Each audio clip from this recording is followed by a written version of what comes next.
Muito boa tarde, seja então bem-vindo a mais umas Memórias Africanas, aqui na Rádio Sim, já sabe, todos os sábados das 15 às 16, com repetição à meia-noite de domingo. Este é um espaço para nós olharmos para trás e para a frente. No fundo é um espaço que dá valor a esse grande património que todos nós temos dentro de nós, que é a nossa memória, e aqui neste caso Memórias Africanas. O homem que tenho aqui à minha frente tem cabelos brancos, é certo, mas tem uma força, uma destreza que nos faz esquecer a sua idade.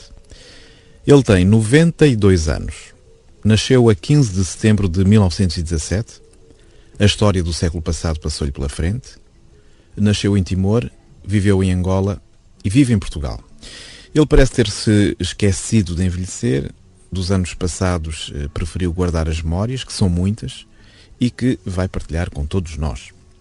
E dito isto, apresento Júlio Garcês de Menezes Lencastre. Muito boa tarde, obrigado por estar aqui nesta emissão das Memórias Africanas. Eu, olhando para si, eu não acredito que tem 92 anos, quer dizer, tenho a certeza que tem 92 anos. Tenho, já muita mulher me tem dito o mesmo. Que não acredita que eu tenho 92, mas tenho. Tem. É porque a aparência, enfim, aqui na rádio não há imagem, mas seria interessante ver, porque de facto você tem imagem de um homem de tudo, mas não 92 anos, e uma agilidade física e mental ainda invejável. Isso é alguma pressãozinha? Não, talvez seja os picantes da África. Pela mistura de sangue. A minha mãe era javanesa. Javanesa. Muito elegante. Eu não a conheci porque ela morreu de parto, não é? Mas conheceu de fotografia. Era elegantíssima. De maneira que eu nasci em Timor. Nasci em Timor, num posto militar de Lautém. Lautém, não é Urtem. Lautém. E lá ficou. Mas porquê que nasce em Timor? Ou seja... Porque o meu pai estava em comissão de serviço. Estava na guerra de 1911. E foi... 11, 12, 13, 14, 15, 16, 17... E em 18, ele teve a minha irmã, as duas ambos a minha mãe filhos morreu, da sua mãe javanesa. E o meu pai deu o fim da comissão e veio-se embora. Mas ficou com a zona umbilical ligada a Timor, porque chegou cá, tornou a casar. Mas você ainda tem alguma memória de Timor? Nada. Não tenho nada. Timor não tenho nada. Portanto, você vem para Portugal muito cedo, com que idade? Com 1 ano e meio. 1 ano e meio. Eu cheguei a Portugal com 1 ano e meio. E veio para cá porquê? Porque a minha mãe morreu e o meu pai não... O seu pai não tinha como... Não tinha aguentá-lo. Trouxe um criado de Timor comigo, o Rafael, que eu esse ainda me lembro desse Rafael. E você foi para onde? E fui lá para cima, para Castelões, para a casa do meu avô, para o Porto. O meu avô, que era oficial médico reformado, uma pessoa distintíssima, que se um dia eu tivesse ocasião, eu trazia-lhe aqui, ou aqui ou noutro sítio qualquer, as honrarias que ele teve pelos oficiais médicos todos de Lisboa e mais tarde todos do Porto. Portanto, era uma pessoa que fugia. Hoje, principalmente, já tinha morrido perante estas coisas todas que andam por aí, já tinha morrido. E ele entregou-me ao meu avô e à minha tia. Mas quem é que o criou? Foi o seu avô ou foi a sua tia? O meu avô e a minha tia. Vivia juntos. A minha tia ficou solteira porque o meu avô nunca a deixou casar. De maneira que... Então a sua tia foi a sua segunda mãe, digamos que a mãe não biológica. Não, tive mais mães. Eu tive muitas mães. Porque depois, uma senhora que foi a minha madrinha de batismo, tinha um colégio de exatamente. raparigas em Vizela, e como uma prima muito célebre lá acima da Raimunda, a Dona Maria da Raimunda, de Passos de Ferreira, era uma senhora abastadíssima mesmo, e o meu avô pediu-lhe para ela pedir a esta Dona Aurora para meter no colégio. Pois, porque essa é uma história no mínimo original, porque a sua educação é feita aonde? Conte-me essa história que eu acho deliciosa. A educação é, desde os 2 anos já, até aos 10, eu andava entre mulheres, entre meninas. Mas porquê? Foi para um colégio de meninas? De raparigas, em Vizela, que depois veio para o Porto. Isso era possível porquê? Como é que Era isso é o único possível? rapaz, porque era exatamente pela questão da importância da cunha da minha prima da Raimonda em incidência com a Dona Aurora. E era um colégio interno Interno. de feminino, Feminino. com O um único rapaz metido lá no meio. No meio, não. E o viúvo que tornou a casar com essa minha madrinha, a Dona Aurora, tinha 3 filhos, 2 rapazes e uma rapariga. E estavam lá também no colégio. Esses 2 rapazes. Então depois teve companhia de outros rapazes. Mas eram quantas raparigas no Para aí colégio? umas 30 ou 40 internas.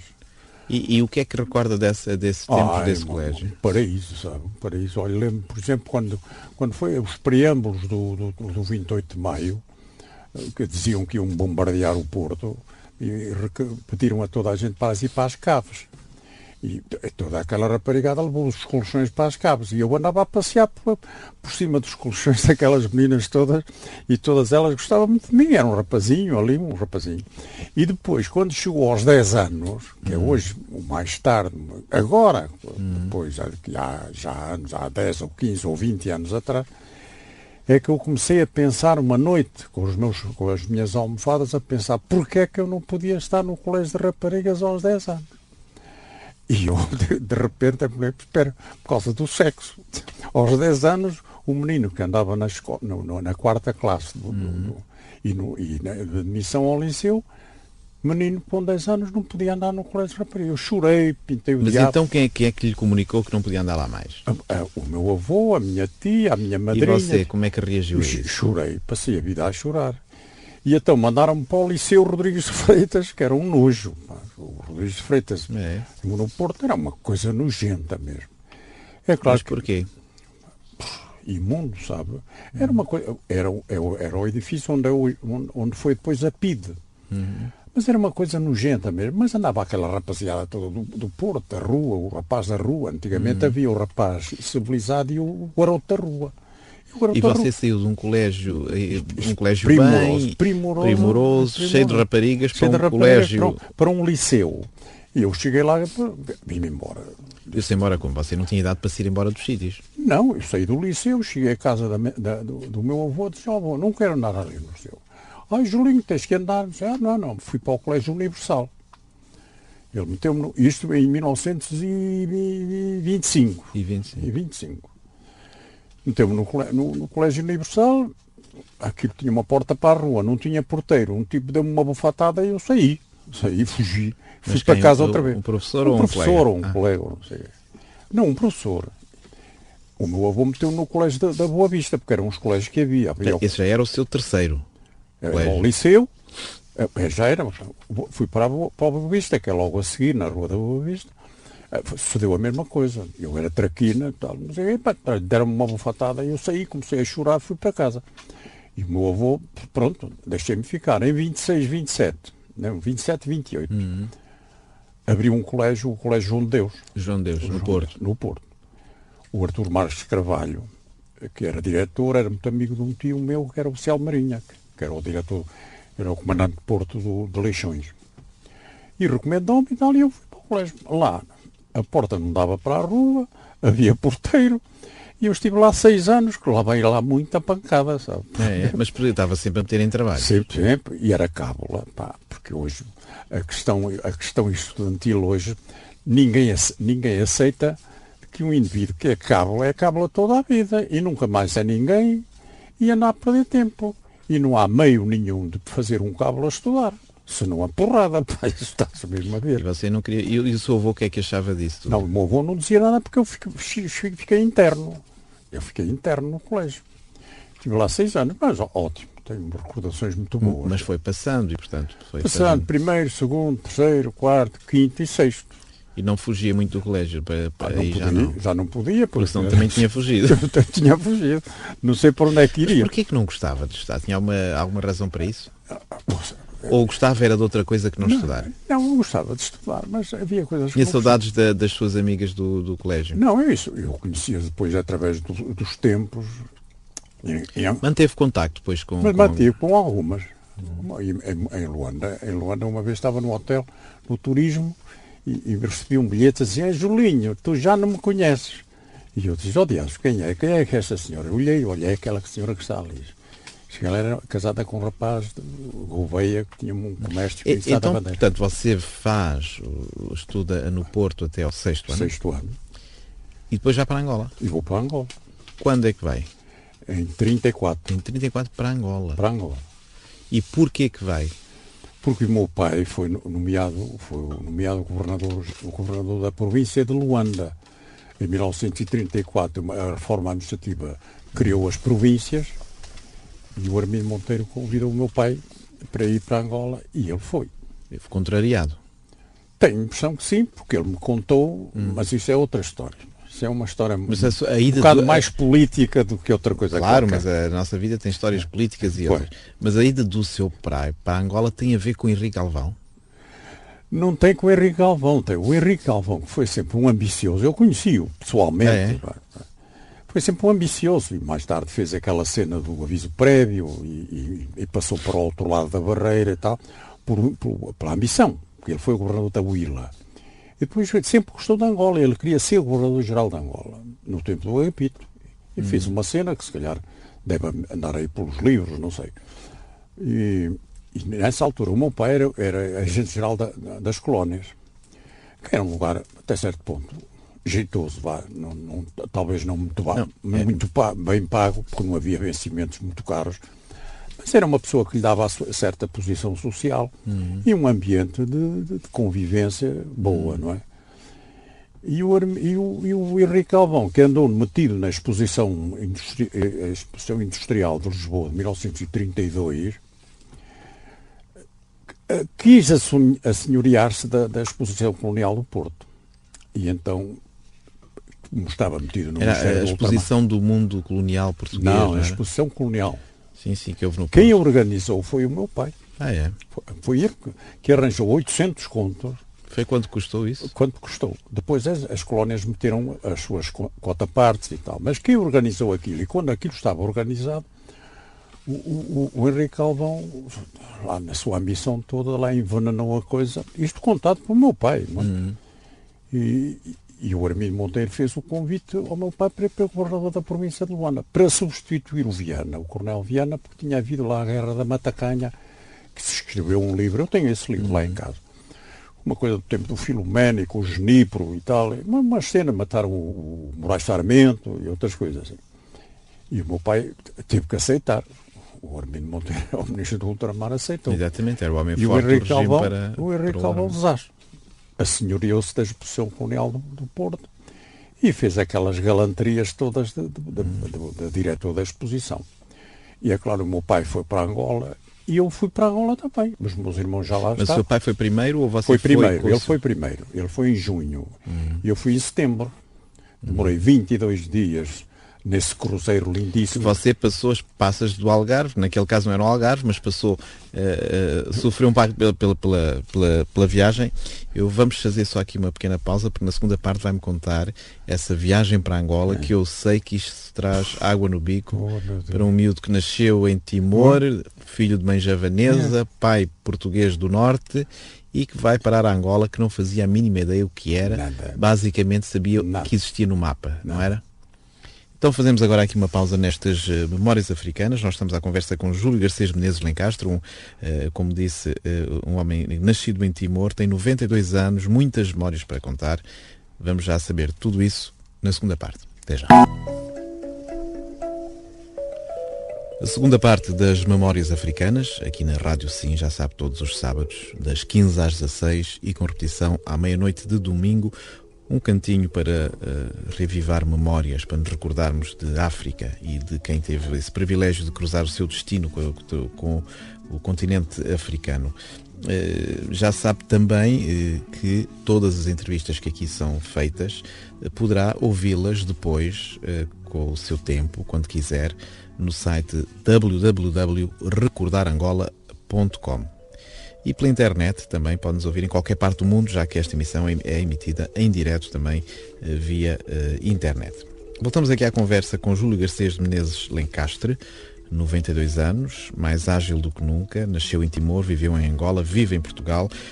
Há pouco parámos quando ele ia apanhar um navio para Angola que não conhecia, não tinha ouvido falar. O pai tinha sido convidado para para ser governador de Luanda. Luanda. E então vai para um navio. Conte-me essa epopeia que eu sei que sofreu a bom sofrer. Ora bom, a primeira, eu tive que ir a Lisboa. Eu nunca tinha vindo a Lisboa. Vim a Lisboa para casa, para o meu tio Ernesto, que estava no departamento marítimo. E o meu tio foi-me mostrar um navio. Eu disse ao tio, quero ver o navio. E aí o Magalhães Correia, que era almirante, ainda não era almirante nessa altura, o Magalhães Correia e o meu tio foram-me mostrar um navio. Eu ia sozinho, garoto, tinha 17 anos, ia no cais ali da Rocha, estava lá atracado o João Belo. E eu passei pelo João Belo, e estava um navio da Blue Star, que era o Capricorn e o Capa Norte, os navios monumentais e tal. E eu comecei a subir o porta-ló do Capricorn.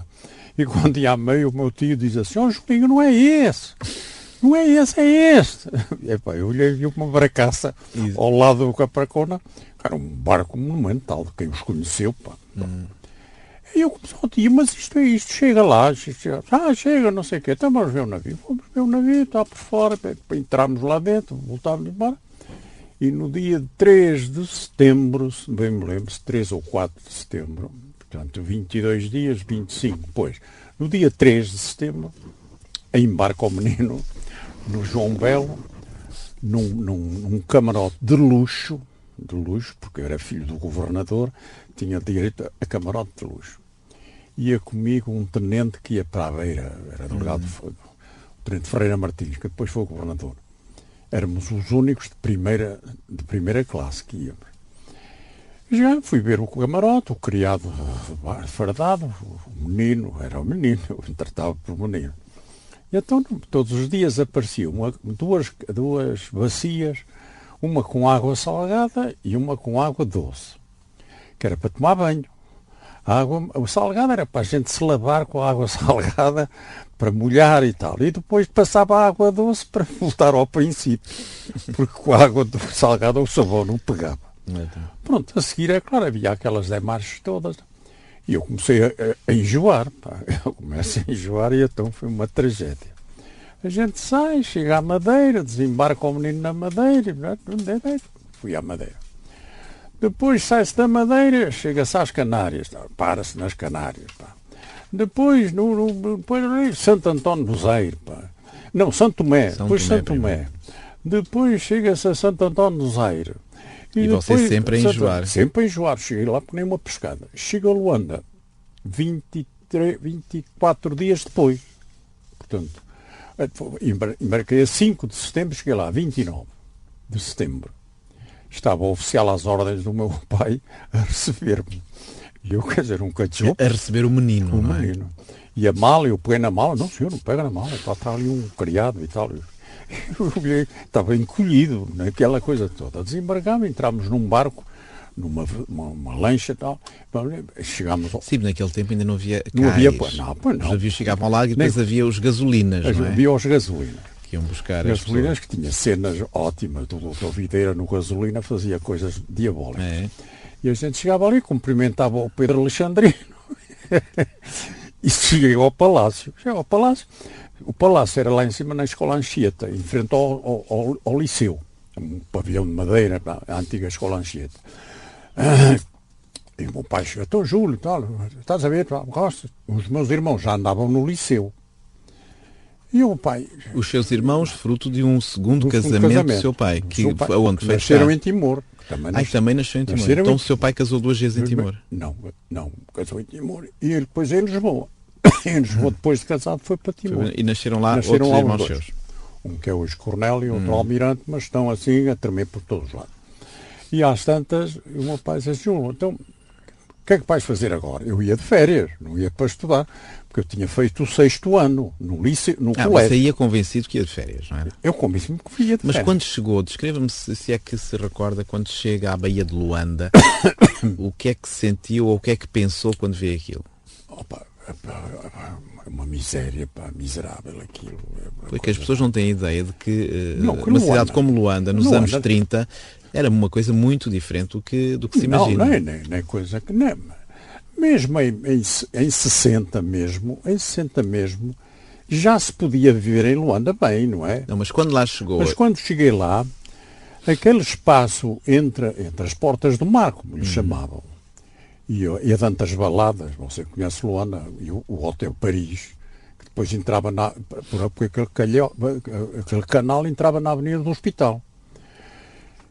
Havia o coisa das obras públicas, a casa do Gil Monteiro ali ao lado direito, a calçada Santo António, e não havia nada. Dali até lá em cima ao liceu não havia nada. Não havia casa nenhuma. As barrocas não havia nada. As barrocas, eram barrocas. Bom, e eu disse ao meu pai, onde é que eu vou passar a... Não, o melhor é tu ires para o liceu. Eu disse, pai, eu ainda agora acabei de estudar, já vou estudar outra vez. Mas é claro que... Para quem não gosta de estudar, isso não se afigurava muito saudável. Não, mas depois comecei-me a associar àquela rapaziada porque saía do liceu. Eu saía da minha casa e estava no liceu. O liceu que era Salvador Correia, os inícios de Salvador Correia. Os inícios do Salvador Correia. E claro, comecei-me a ligar às pessoas e aos alunos. Você eventualmente, desculpe interrompê-lo, eventualmente deve ser um dos únicos alunos vivos de Salvador Correia dessa altura, dos anos 30. Devo ser. Porque e foi bem recebido quando lá chegou? Entornou-se bem? Não, as meninas faziam assim um bocado de força. Tem peneiras que ainda Lisboa e tal. Era um miúdo com mania que era bom. A mania que era bom.